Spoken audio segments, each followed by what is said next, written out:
Hello അസ്സാം വലൈക്കും. നല്ല വെളിച്ചെണ്ണയിലും തേങ്ങയും കറിവേപ്പിലയും ഒക്കെ ഇട്ട് നല്ല വറുത്തൊരു നാടൻ കോഴിക്കറിയാക്കിയാലോ. അപ്പം അതിന് വേണ്ടിയിട്ട് ഞാനിതാ പാൻ ചൂടായി അതിലേക്ക് വെളിച്ചെണ്ണ ഒഴിച്ച് പിന്നെ ഒരു ടീസ്പൂൺ ഉലുവ ഇട്ടിട്ടൊന്ന് പൊട്ടിക്കാം. ഇനി അത് പൊട്ടിക്കഴിഞ്ഞാൽ 2 വലിയ ഉള്ളി നേരിയതായിട്ട് സ്ലൈസ് ചെയ്ത് അതും ഇട്ടിട്ട് കുറച്ച് ഉപ്പ് ഇട്ടൊന്ന് വഴറ്റി കൊടുക്കാം. ഇനിയിപ്പോൾ ഇതിലോട്ട് 1 ടീസ്പൂൺ ഇഞ്ചി വെളുത്തുള്ളി പേസ്റ്റും കൂടി ഇട്ട് കൊടുക്കാം. അതും നന്നായിട്ടൊന്ന് വഴറ്റുക. ഇനിയിപ്പോൾ 2 പച്ചമുളകും പിന്നെ കുറച്ച് കറിവേപ്പിലയും കൂടി ഇട്ടിട്ട് വീണ്ടും വഴറ്റി കൊടുക്കുക. ഇതെല്ലാം ഒന്ന് വാടി വന്നു കഴിഞ്ഞാൽ ഇതിലേക്ക് ഒരു മീഡിയം സൈസ് തക്കാളി ഇട്ട് കൊടുക്കുക.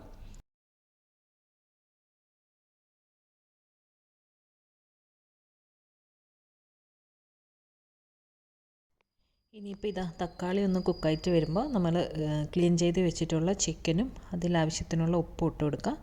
പിന്നെ ഈ ചിക്കനിലോട്ട് ഒരു 1/2 ടീസ്പൂൺ മഞ്ഞൾപ്പൊടിയും പിന്നെ 1 ടേബിൾ സ്പൂൺ മുളക് പൊടി പിന്നെ 1 ടീസ്പൂൺ മല്ലിപ്പൊടി 1 ടീസ്പൂൺ കുരുമുളക് പൊടി ഇതും എല്ലാം ഇട്ട് ആ ചിക്കനിലെ പൊടികളും എല്ലാം പച്ചമണെല്ലാം മാറി എല്ലാം പിടിച്ച് വരുന്നത് വരെ നല്ലോണം ഒന്ന് വഴറ്റി കൊടുക്കുക.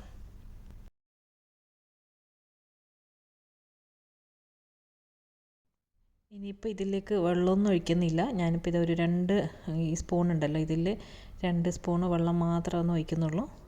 തീരെ വെള്ളമൊന്നും ആവശ്യമില്ല, ചിക്കൻ തന്നെ വെള്ളം വരും. അപ്പോൾ കഴിയുന്നതും ഞാനിങ്ങനെ ചെമ്പിൽ തന്നെ ചിക്കനെല്ലാം കുക്കറിൽ ഇടൽ ഭയങ്കര കുറവാണ്. എനിക്കിങ്ങനെയാണ് കൂടുതൽ ടേസ്റ്റ് തോന്നൽ. ഇനിയിപ്പോൾ ഇതാ ചിക്കൻ വേകുന്നവരെ നമുക്കതൊന്നാടെ അടച്ചു വെക്കാം.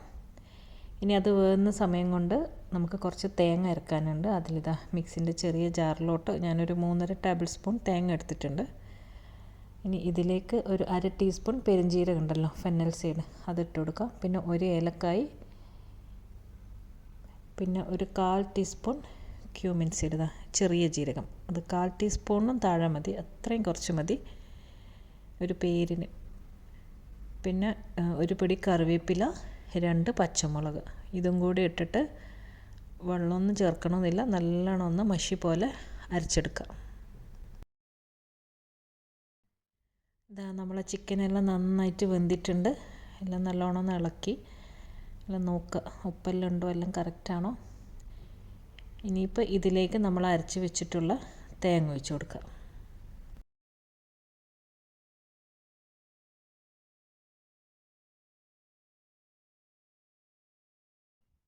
തേങ്ങ ഒഴിച്ചാൽ ഇത് ഒരു ജസ്റ്റ് ഒരു തിള വരുന്ന സമയത്ത് നമുക്കിത് ഓഫ് ചെയ്യാം, കൂടുതൽ തിളക്കണ്ട.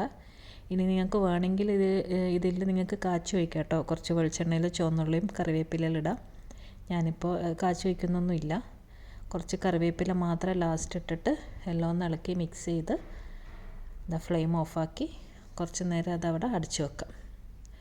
അപ്പോൾ നമ്മൾ നാടൻ കോഴിക്കറി ഇവിടെ റെഡി ആയിട്ടുണ്ട്. ഇത് ശരിക്കും പത്തിലിനും അപ്പത്തിനും എല്ലാത്തിനും കൂടെ നല്ലൊരു അടിപൊളി കറി ചെയ്ത് ഭയങ്കര ടേസ്റ്റാണ്, വളരെ ഈസിയാണ്. ആ ഒരു വെളിച്ചെണ്ണയിൽ തേങ്ങയും കറിവേപ്പിലയും അങ്ങനെ ആ ഒരു കോമ്പിനേഷനെല്ലാം സൂപ്പർ ടേസ്റ്റായിരിക്കും. അപ്പോൾ തുറന്ന് നോക്കുമ്പോൾ ഇതാ നല്ല സ്മെല്ലും. അപ്പോൾ എല്ലാവരും എന്തായാലും ഉണ്ടാക്കി നോക്കുക. ഇന്ന് എനിക്ക് ഇതിൻ്റെ കൂടെ ഇടിയപ്പമാണുള്ളത്. അപ്പോൾ വീഡിയോ എല്ലാവർക്കും ഇഷ്ടപ്പെട്ടല്ലോ. അപ്പോൾ എല്ലാവരും ട്രൈ ചെയ്ത് നോക്കുമെന്ന് വിശ്വസിക്കുന്നു. അപ്പോൾ നല്ലൊരു റെസിപ്പിയുമായിട്ട് ഇൻഷാ അല്ലാഹ് ഇനിയും കാണാം. അസ്സലാമു അലൈക്കും, ബൈ.